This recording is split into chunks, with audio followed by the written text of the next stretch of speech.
maybe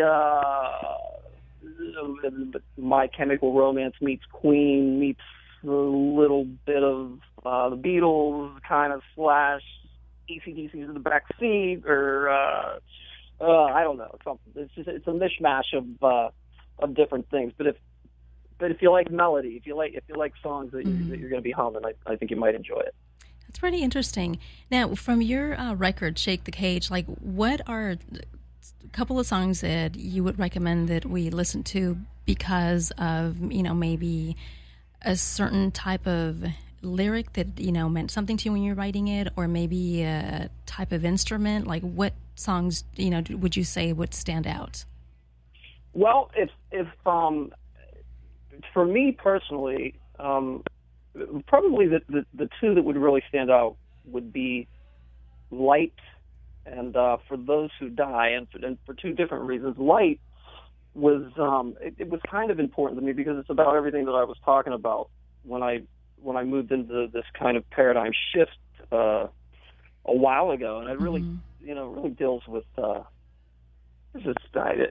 I don't know what it is, but there's bigger things going on around us than what we see around our own 2-foot mobile radius, and we see a really small fraction of the light spectrum. And I just think there's a lot of space out there that we don't know what's going on. We don't know what's happening, but something's happening. So that song's important to me. But For Those Who Die, some songs can take years to write. Other ones can pass right through you, and that was one in particular because I was going through a pretty emotional time for a period. There was a point where I was working on another record, flying back and forth across the country. My mother was sick; she had passed away, and then all of a sudden, my father passed away suddenly within a 2-week span of that. He was really healthy and things, so it was kind of a shock. And I remember I was just sitting up in the studio, and I was trying to make heads or tails out of all the emotions that were kind of swirling around, and that song came right out. I had I sat down, had the lick, basically played the guitar through a sat and just wrote the lyrics straight out. I didn't even really have any scratch marks on the paper, and then I just kind of put it together, from that point on. But that one was a pretty emotional one for me because I think I got a lot of stuff out of that. Wow, that's pretty amazing. I'm so sad to hear about that. But you're yeah. Well, it's they lived a fantastic life, so it's okay, And Light, isn't Light that's one of your songs that also you just came out, and it's a lyric song. It's a video with the lyrics. Yeah, that one. Yeah, that's that was the second single that was released off, but that's a lyric video. Yeah. Correct. Yes. We're gonna play that before when we end the interview, so people can listen to that. Oh, awesome. So are you performing anywhere? You mean as far as heading out on tour? Yeah, like, are you going to be touring?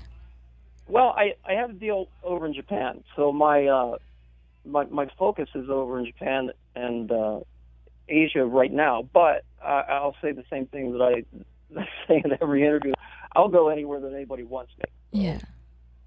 If you want me, I'll be there. So right now you're scheduled to be in Japan. Yeah. And what are those dates? I actually don't have a date for it yet. The album just came out over there on the 26th, I believe. Oh, nice. But you post everything on your social media, right? I do. Absolutely. Now that you've done like this solo album, like, what's next for you? Are you going to put something else later, or are you just going to take time? Like you said, you're going to tour Japan and then maybe come back and do something else, with another artist if you could collaborate? Well, projects are popping up all the time. I write music pretty much every day, so I've got lots of music that I'm currently working on now, and there's always different collaborations and different things that are in the air, and that they happen very suddenly sometimes. But yeah.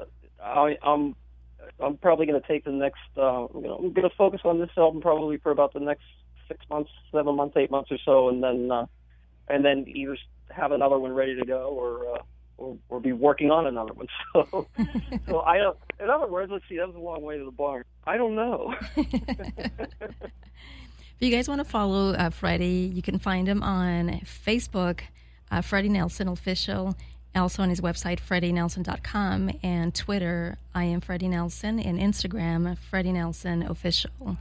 And don't forget, also purchased his album, which is available on iTunes. And do you still have the limited, you said you have a few limited editions on your website? Yeah, I know there's not many of those left, but there may be a few, I think, yeah. Thank you so much, Freddie, for coming to the show. I can't wait for you to stop by in studio, because when you come here, I'm going to do the Would You Rather questions that I do with everybody, and they're pretty funny. That sounds like a hot seat type of a thing. Yeah. Is that what it is? It is. It's like, you're in the hot seat, and it's like, you get either one or the other, and usually it's, the guest is kind of like, oh my gosh, like, which one am I going to do? Like, which one should I say? It's one of those, well, like, I embrace it. I embrace the challenge. Yeah, it's like, you're damned if you do and you're damned if you don't. Yeah, right. But, before I end the interview, I have to ask you, and this is, of course, for, just like ear candy, are you a boxers or brief type of man? Well, let's see. Well, I'll tell you this. I was in Aruba last year, and the villa that I was in, it was really, really private. So I just kind of walked around naked the whole time. I really liked it. Like, I really enjoyed just being naked and not, being so. Just I like not being covered up. It was fun. I felt free, but I would have to say, probably, if you would have asked me, a few years back, I probably would have said none. But I think I'm probably a brief guy at this point. I like my guys tucked in and feeling good. What if you work out? Do you normally work out? I constantly run and I'm not any particular place. I use just the outdoors. Do you use the same type of underwear when you work out, or do you have a different type? I actually don't. Well, I don't wear any. It's just shorts. So then I'm commando. Wait, so you don't wear anything when you're working out? I don't. Mm-mm. Okay. No. Does that blow your mind?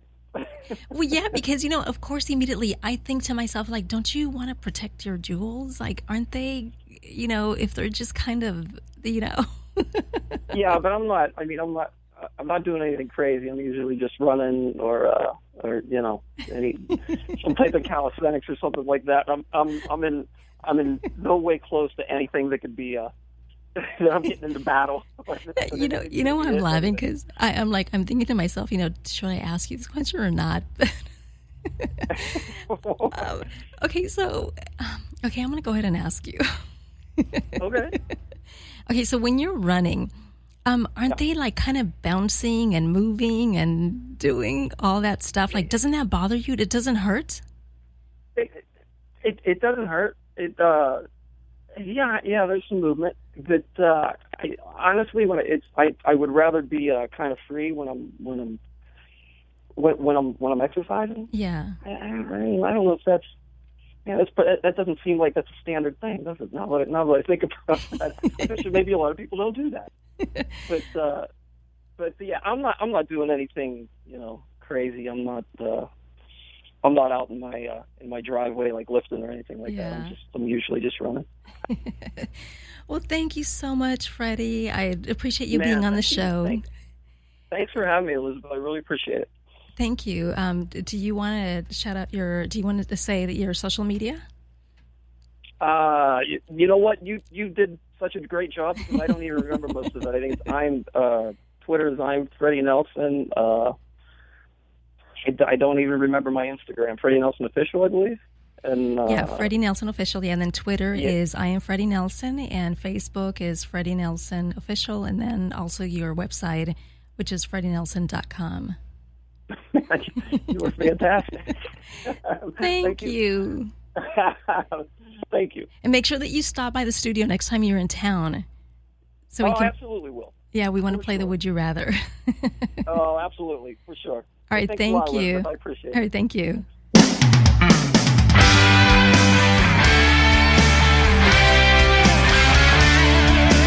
Every now and then you're getting caught up in the crowd. You're searching for a better way, but everything's too loud. So you open up your eyes and let your heart beat heavy, 'cause the light was always shining on you. The light was always shining on you. Looking out the door, you see the line is slowly formed. You get in place and look around, but you know there's something more. So you open up your mind and let your thoughts weigh heavy, 'cause the light was always shining on you. I know our time together is something true. No time for stormy weather. You can have it all. You can have it all. Love is all for you. Yeah, yeah. Ba, ba, ba, ba, ba.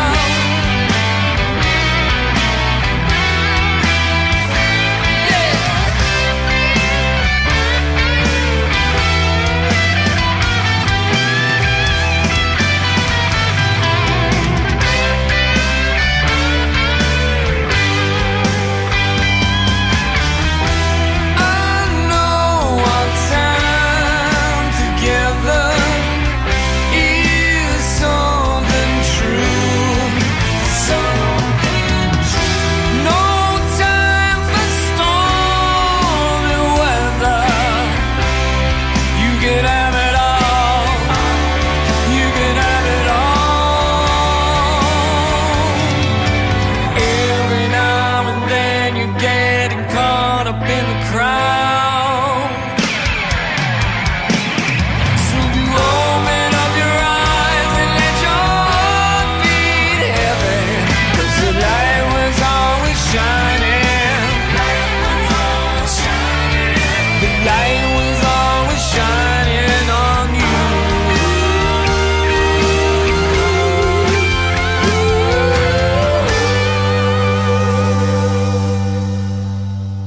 I'm ready to bring my guest now, Krystal M. Harris. Hi, Krystal. Welcome to the show. Hi, thank you for having me.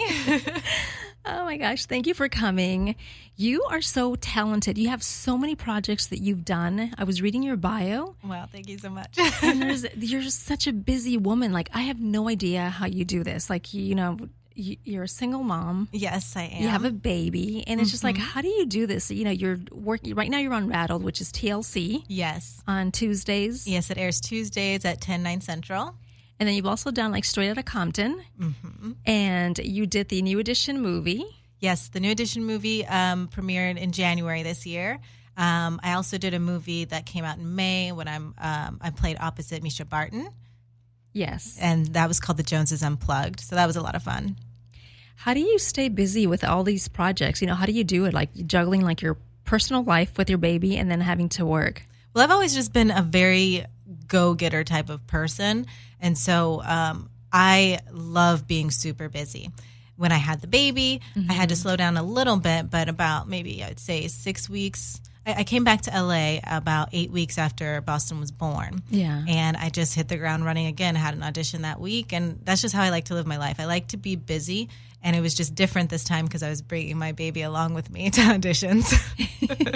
How does that work? Like when you bring your baby to auditions, like are they okay with that? Well, at the time I was breastfeeding. Yeah. And so, I breastfed for 9 months. And so it was easier for me to have her with me so I could Yes. breastfeed her right before I go in, and then I'd go in. I have a wonderful woman who watches my baby, and she's like family to me. So she would come with us to the auditions, Yeah. and so she would just wait in the waiting room while I'd be inside for about 5 minutes, and then I'd come back, and then we'd head back home. Now Boston's a little bit older, so she can stay home. She's not breastfeeding anymore. And they just stay at the house when I'm out doing things like the radio show, Yeah. auditions, and things like that. Yeah. How old is